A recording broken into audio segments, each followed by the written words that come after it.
Ruja Ignatova. In 2016, the grandeur of London's Wembley Arena set the stage for a bold promise. Bitcoin will be forgotten. OneCoin is the future. At its heart stood Ruja Ignatova, an enigmatic figure draped in crimson, weaving dreams of financial revolution. The crowd cheered. Few suspected they were witnessing a con of historic proportions. Ignatova, a Bulgarian with an Ivy League education and a sharp tongue, masterminded a scam that swindled $4 billion worldwide, including $50 million from Americans. But behind her polished presentations, Ruja's private emails told the true story. The coin is trash. They're all idiots. Her promises unraveled in 2017, when, facing mounting scrutiny, she boarded a flight to Athens and disappeared. Rumors swirl about her fate. Some claim she's altered her appearance and lives in opulence, guarded by mercenaries. Others believe she hides in plain sight, protected by powerful allies in Europe or the Middle East. Meanwhile, the victims she deceived grapple with empty wallets and broken trust. Ignatova holds a rare distinction, becoming only the 11th woman ever added to the FBI's most wanted list. Her $5 million reward remains unclaimed, while billions in stolen dreams remain unaccounted for. Yulan Adonai Archaga Carias. Honduras, a land gripped by poverty and violence, has birthed one of the most dangerous figures in the world. Yulan Adonai Archaga Carias, known as Porky, with a $5 million bounty on his head. As a leader of the notorious MS-13 gang, he transformed a violent street organization into a transnational empire of terror. Under his rule, the gang thrives on drug trafficking, extortion, and murder. Porky's infamy soared in 2021 when he orchestrated a brazen escape from a Honduran courthouse. Disguised as police officers, his men stormed the building, unleashing gunfire that left multiple officers dead. In the chaos, Porky walked out, cementing his status as a criminal mastermind. At present, he operates his empire through untraceable phones from Israel and Poland, concealing himself in the elusive shadows of Honduras. Through encrypted communication and intermediaries, he controls multi-ton cocaine shipments and brutal killings, ensuring his grip remains firm. US authorities have linked him to drug networks that devastate American cities. Porky remains one of the FBI's highest priority targets, but his whereabouts are unknown. Bhadreshkumar Patel.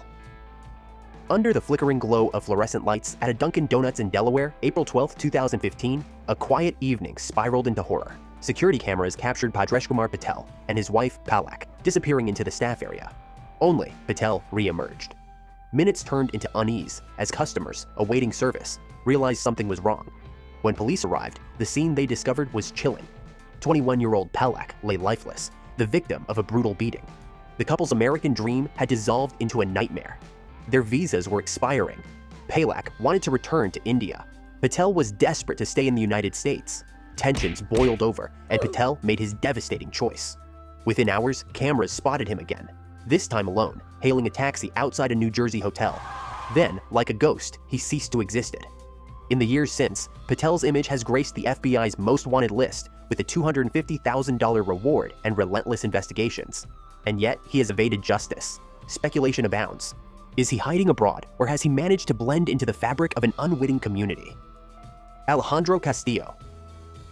Charlotte, North Carolina, a bustling restaurant kitchen where 3 co-workers' lives would intertwine with fatal consequences.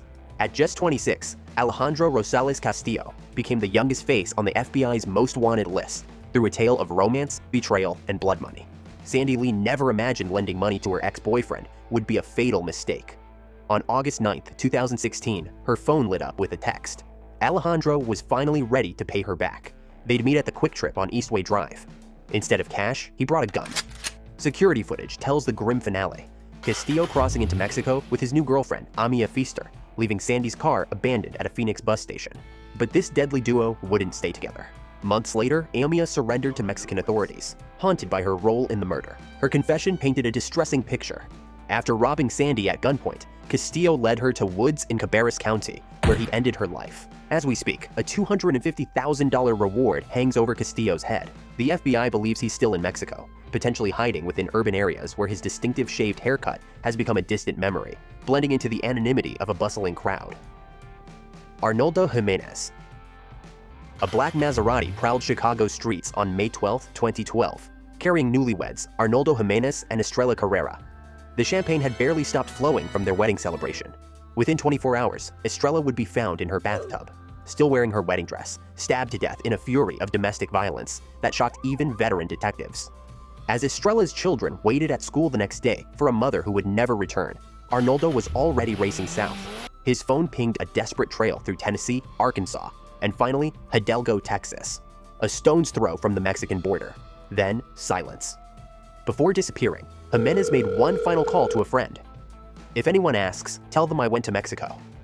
That cryptic message would be the last trace of the killer groom. The Maserati that witnessed the bride's final moments vanished too, as if swallowed by the earth. 12 years later, hundreds of tips have led nowhere. The FBI's reward has swelled to $250,000, but Arnoldo remains a ghost. Investigators believe he's hiding in Durango or Real de Pinos, Mexico, sheltered by family members. Meanwhile, a wedding dress in evidence storage tells the tale of vows that lasted less than a day. Vitel'Homme Innocent. In the chaos of Haiti's streets, Vitel'Homme Innocent's name drips with dark irony. As leader of the notorious Craze Barrier gang, he's turned kidnapping into an empire, his luxury mansion rising like a middle finger to the poverty surrounding it.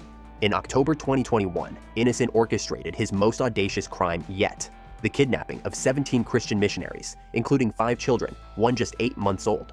For 2 months, he held them at gunpoint, demanding $1 million per hostage.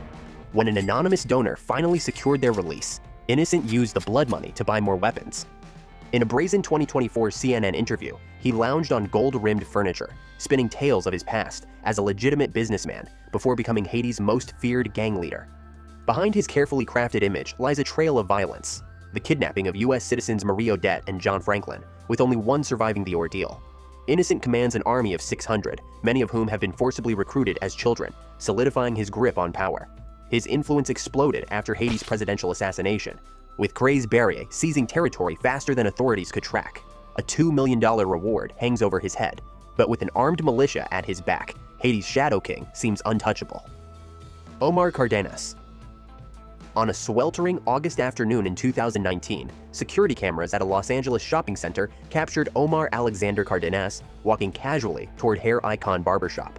Moments later, those same cameras would record him fleeing, leaving behind a scene of calculated violence that would shock the community. In broad daylight, Cardenas approached his target outside the bustling salon, raised a semi-automatic handgun, and fired point-blank at the man's head. The execution-style killing, performed with chilling precision, bore the hallmarks of gang warfare. Cardenas was a known member of the Pierce Street gang. The FBI footage tells a tale of 2 walks, the measured approach of a killer and the desperate flight of a fugitive. At 300 pounds, wearing thick prescription glasses, Cardenas hardly fits the Hollywood image of a hitman. Yet, his brazen disregard for witnesses and cameras speaks to a dangerous confidence. Investigators currently believe he's found refuge across the border, blending into Mexican communities where family ties run strong. Despite his distinctive appearance and at least one visible tattoo, Cardenas remains elusive with a $250,000 reward. Like many before him, he's discovered that the border between justice and impunity is as porous as the one between nations. Alexis Flores. Philadelphia, summer 2000. 5-year-old Iriana DeJesus was playing with friends on her street when her mother stepped out for groceries. In that brief window, evil found its moment. When her mother returned, Iriana had disappeared, snatched from the heart of her own neighborhood. The community mobilized instantly. Missing posters papered every surface. Desperate faces searched every corner. But hope died weeks later in a basement just blocks away, where police found Iriana's small body alongside a seemingly insignificant clue, a t-shirt bearing a political logo. For years, the case haunted investigators. A handyman known only as Carlos floated through witness statements like a ghost. Then, in 2007, DNA technology unlocked the t-shirt's secret. It belonged to Alexis Flores, a man previously deported to Honduras for lesser crimes. The revelation came too late. Flores, a master of aliases, had slipped away into the shadows of Central America. At just 5'4" and 130 pounds, with distinctive scars on his forehead and right cheek, he should be easy to spot. Yet, he's eluded justice for 24 years, carrying a $250,000 bounty for his unspeakable crimes. Perhaps he's still posing as Carlos, while Iriana's family waits for answers that may never come. Wilver Villegas Palomino. Deep in Colombia's conflict zones, where Marxist ideology meets narco-profits, Wilver Villegas Palomino emerged as an unlikely hybrid, a revolutionary-turned-drug kingpin. Known as El Puerco, the Hog, he transformed the National Liberation Army, ELN, from political insurgents into narco-terrorists. Under Palomino's watch, the ELN exploded to 6,000 members, expanding from Colombia into Venezuela. What began as a movement focused on oil infrastructure attacks and kidnapping evolved into a sophisticated drug empire, flooding American cities with poison. His operations read like a criminal's cookbook: 200 tons of drugs produced annually, a network of murdered human rights advocates across 2 countries, and a distribution chain reaching from South American jungles to Houston streets. The $5 million reward on his head reflects both his importance and the challenge of capturing him. In 2023, Palomino became the 530th addition to the FBI's most wanted list, but numbers don't capture the devastation in his wake. While the ELN claims to fight for the people, their leader profits from their suffering, proving that revolution, like power, corrupts absolutely. Donald Fields II. In America's heartland, Donald Eugene Fields II crafted an ordinary facade, just another tree trimmer selling used cars on the side. But beneath this mundane exterior lurked a predator who treated children as currency, trading their innocence for material goods. Between 2013 and 2017, Fields orchestrated a nightmare in Missouri, trafficking at least one 14-year-old girl. His customer, Ted Sartain Jr., who paid in cars, motorcycles, vacations, and Christmas presents, as if childhood had a price tag. Since 2022, Fields has become a ghost, drifting between states with his girlfriend Jennifer Griggs, herself wanted for failing to support her child. The FBI's digital dragnet, Facebook ads, and electronic billboards has illuminated possible sightings from Tampa to Missouri, but Fields stays one step ahead.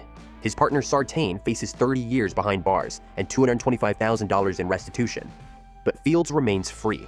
His tribal tattoo and battle scars might give him away if someone looks close enough.